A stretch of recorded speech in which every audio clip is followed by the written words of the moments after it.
What's up, guys? Today's blog post that you could read down below is all about my 3 steps to guarantee that blind faith works for you. Well, it's not that cut and dry, but you'll see what I mean in a moment. I begin by giving a shout out to our friend Nick Bundy, who watches these videos, reads my newsletter, and was inspired by my non-jobs channel that I created several years ago about entrepreneurship and helping you get out of the rat race to start his own business. Apparently he's a married guy, or he's in the wedding industry somehow, because he makes wedding bands that he sells on Amazon. I know that sounds crazy, but it's because they're not diamond crusted or real hard jewelry. In fact, this is what they look like. It's a rubber wedding band. Now, I'm married. Most of the guys at my gym aren't married, or my coaches and trainers aren't married. So they don't have to deal with taking their ring on and off every time they're going to pick up a barbell, and it hurts your finger, or you get chalk all over it, whatever the case may be. I always got to take my friggin' ring off, and it becomes a bit of a hassle. So he figured, let me fill the gap in the marketplace by creating wedding bands for men who are athletic. If you lift, you might want a rubber wedding band. Anyway, he sent me a package containing several of these different color rubber bands. And by the way, you can find them on Amazon, like I said, just by searching Infinity Flex Ring. But anyway, it got me thinking. I got this letter in the mail yesterday, and it got me thinking about a lot of the risks that I personally took, and many of my friends who own businesses took, when starting their own thing, man, because it's quite risky. I mean, anything that you choose, any adventure that you choose to go on in life is going to be risky, but this just happens to be one that some of us choose to throw ourselves into. So I started thinking about, how did I choose to make the decisions that I engaged in while I was taking those seemingly calculated but also seemingly blind risks of quitting my job while I'm starting a family, and all of the different steps that you have to take, investments that you have to make, and all the challenges you face when trying to turn nothing into something, right? That's what creativity is all about. So in my blog post, and I wrote it down here, I wrote down my 3 steps, how to make decisions about things that you're not sure about. How do you decide on what to do when you've got a vision, but the path isn't very clear, right? And oftentimes we're chosen with 2 paths, right? You get out of high school, you choose, well, do I go to the Army, or do I go to college? You're dating a girl. Do I continue to date her, or do I break up with her for this new one that I like? Right? There's always these types of decisions to make, and we always have to go into deep contemplative modes and engage in activities that support us in making decisions. So my 3 steps. Number 1, this is where I kind of bullshit myself. It's not completely blind faith, because your first step is to contemplate. Yes, take the time right away, instantly. When you're not sure what to do, the worst thing you can do is to act spontaneously in circumstances like this.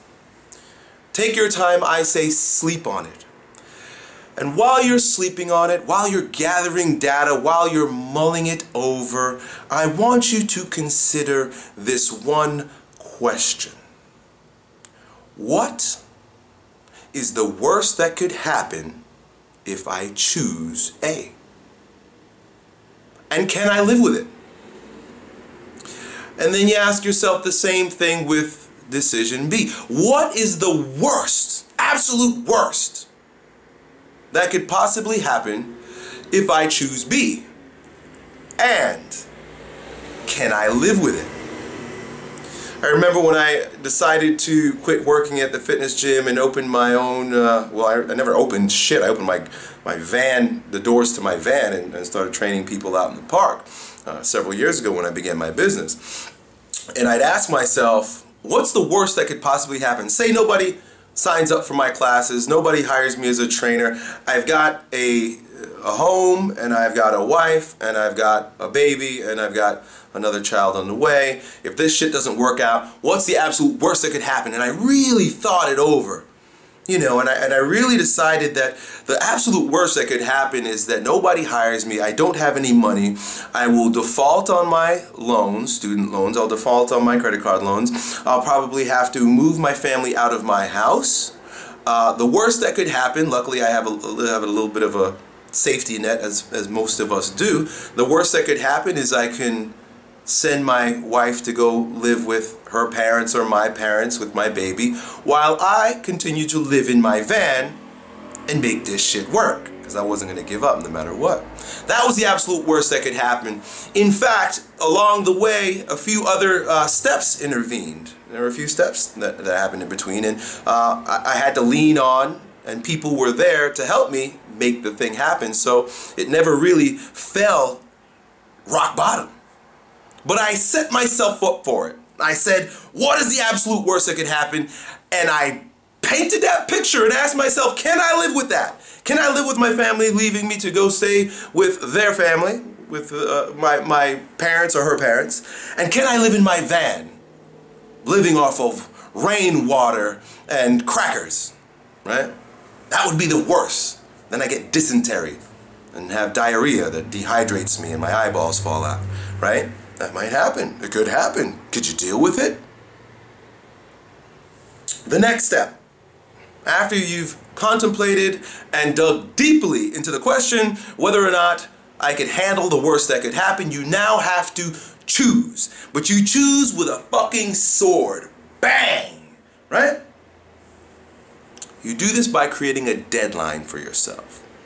You say, all right, this is enough. Tomorrow, I choose. And when you choose, you put your foot down. You take that axe and you chop off any other options but the one that you know you're gonna do. And that's it. No turning back. That's the key. Once you make that decision, the other half of the decision, the other choices, the other things you could have done, you completely ignore. You throw it away. You never turn back and look again. Because it'll only make you sick, indecisive, gray, on the fence, and weak. You choose hard. That's it. They call it burning the boats. There is no back door. There's no way back. You jump, and then you learn to fly. And that's the third step. The third step is to make your decision right. You burn the boats and you make the damn thing work. Right? You make it work. But there's a trick to making things work that I'd like to share with you. A magical perspective. A magic wand that you can wave over the choices that you've made in order to make them right every single time without fail.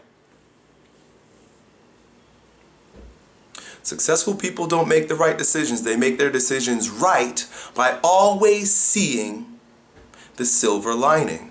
By always seeing what they've learned along the way. By always gathering all of the sometimes intangible jewels, gifts, treasure that you get when making a decision and seeing it through. So I'll give you an example. A young lady comes to my gym. She moved down from New Hampshire looking for something new to do in her life. She was very decisive and decided, well, I'm going to move down to Florida. I have some family there. There's the strength camp gym down there. I like to lift. I want to get involved in strength sports. I'm going to make this damn thing happen. Along the way, I have the goal of working in a particular industry. This is what her story is, and this is what she shared with me. And she came down, and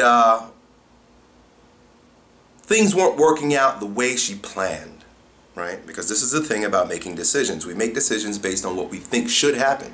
Things weren't working out the way she had planned. She thought at this point, a few months later, she'd have a career working in an industry that she loved. She was very clear about what she wanted. But it wasn't working out that way. Time was running out, money is running out, and she's got to go back home. She could possibly, and what most people would do, is see herself as a failure. Oh, woe is me, poor me, it didn't work out the way I wanted it to. But instead, even though she didn't get what she signed up for, She was able to see the treasure inherent in making the decision anyway. The fact that she came down here gave her space to think about what she really wants in life. It gave her a few experiences to show her more of herself. She engaged in conversations with new friends, was able to see family, and was really able to explore a new realm of life, a new way of being, put on a new hat in order to see, is this right for me?